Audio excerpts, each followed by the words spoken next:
Welcome to another great episode of American Rifleman Television. Not all training actually happens on the gun range. Sometimes it can happen in classrooms or specialized training facilities, and the training has become much more realistic. This week we sent Brian Sheets to find out, is it real or is it Milo? This week's Rifleman Review is a gun I thought I would never see, and that's an AR-style carbine from Taurus. For I Have This Old Gun, we'll look at a classic American revolver, and that's the Colt Official Police. But right now, let's head for Milo and those simulators.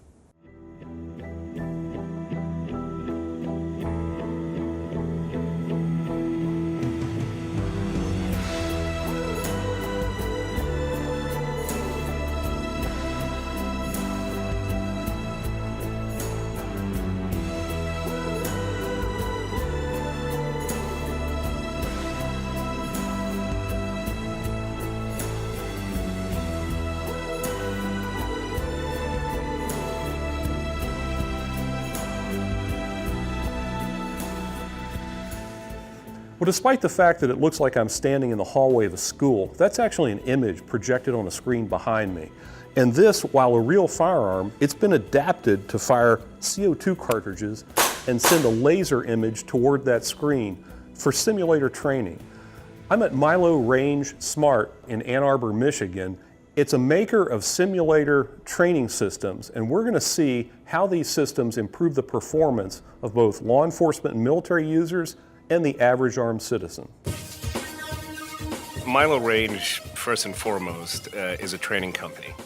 And we make interactive computer-based training systems that are designed to basically enhance human performance under stress, particularly when it comes to the shooting sports and the use of force, military, law enforcement, public safety, and civilians.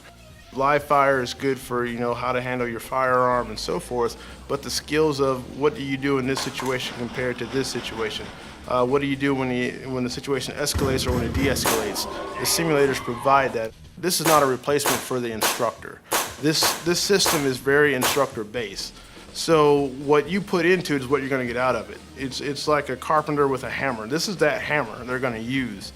And so this is another tool that the trainee or the trainer is going to use to enhance their mental capacity on different types of scenarios. So for example, if there's something you want to work on as far as dealing with the EDP, emotionally disturbed person, well, you don't have to go out in the real world and do that and say, this is my first instance. You can come out here, play 3 or 4 scenarios, and build up that mental capacity to say, okay, this is what I need to do in order to engage these people or to help these people or to, guide them into the direction they need to go. And you can practice that. And the more you do it, it's just like firearm shooting. The more you shoot, the better you get. The more you run through these scenarios, the better familiar you get with these situations. Get your hands up. The Milo Range Training Systems brand and product has specifically been developed over many years for high-stress law enforcement, SWAT team type of engagements, military engagements, where very quick, rapid decisions had to be made under stress that apply to a number of legal concepts. And the debriefing tools, the after-action reviews, were particularly designed for those. We noticed a place in the market to transfer some of the technology that the military and Army units like the Rangers and the Navy special units were using into the civilian market, particularly in areas where safety and making good decisions under stress were important. And the Smart product brand, the main difference, it has the same technology, the same systems. The scenario and the content is quite a bit different. So where you may have a high-risk felony car stop on the Milo systems, on the commercial brand, the Smart systems, you may see something more along the lines of a carjacking or a home invasion or something along those lines. That's the key differentiator. Naturally, it's easy for some people to think this is just like a big video game. But the truth is, it's a serious training tool, and it's a proven serious training tool. So the idea is to make these scenarios as realistic as possible, so we reach the point that I like to call suspension of disbelief, and that's where the student forgets that it's a training simulation and it's so real in their mind that their subconscious kicks in. And once you reach that point, the more effective it is. Now!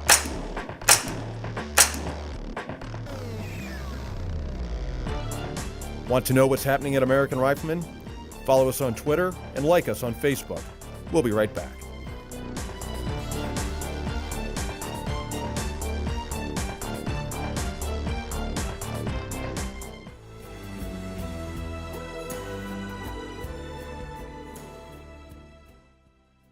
We're back at Milo Range Smart in Ann Arbor, Michigan, and we're going to see how this simulation training actually puts a little bit of stress on the user. That's yours truly. I'm going to see if I can take care of some targets and handle some situations that I'm not normally in. How you doing, sir? What's the problem today? We understand you might have a possible shoplifter. We have a possible shoplifter inside resident damage. Okay. All right, thanks very much. Sir, stop right there. So for the concealed carry holders, the system is really one of the most effective ways to train. And the reason is, if you think about it, how do you build technique or how do you build a habit? Put the bag down. Through repetition, right? Set it down. So you need to get out there and repeat these skills that are going to make you effective at whatever it is. So how do you build these skills that are going to help you to survive a life or death critical incident? There really isn't any effective way to do it unless you talk about force-on-force training or simulators. So what the simulators allow you to do is they put you in these situations that you may encounter in real life.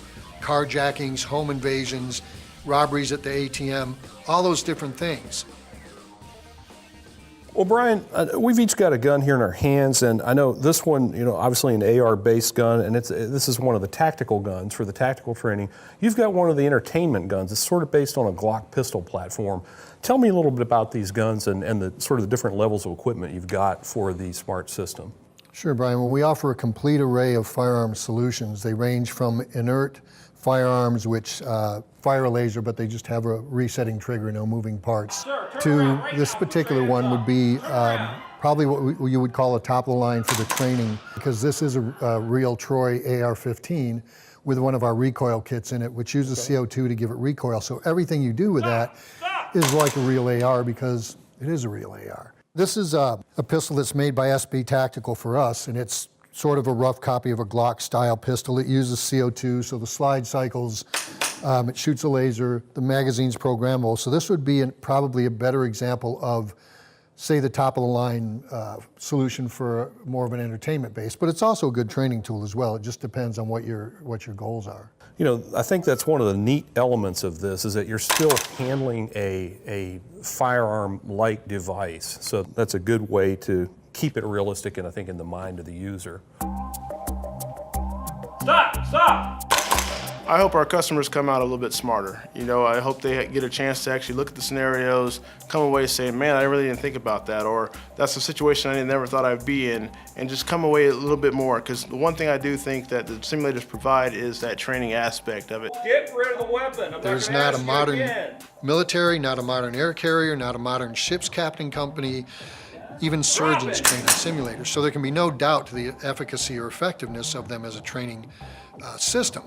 The other thing is they give you a lot of advantages that you can't get with live fire in terms of convenience being a big one. They also give you the flexibility to do not just serious training, but also the fun stuff too. People crave interactivity. We, especially now, want instantaneous feedback. And that's what these types of systems give. So it's engaging people who never used to really be engaged in this. As we look down the future of what these systems might look like down the road, I could tell you that the future look on these machines looks an awful lot like the past. They do what they're supposed to do, and if they do it well, there won't be a whole lot of changes to this stuff going forward. Smaller, more powerful, louder, brighter, but I think their core mission will stay the same. Don't go anywhere because when we come back, we're heading to the range with a Taurus carbine.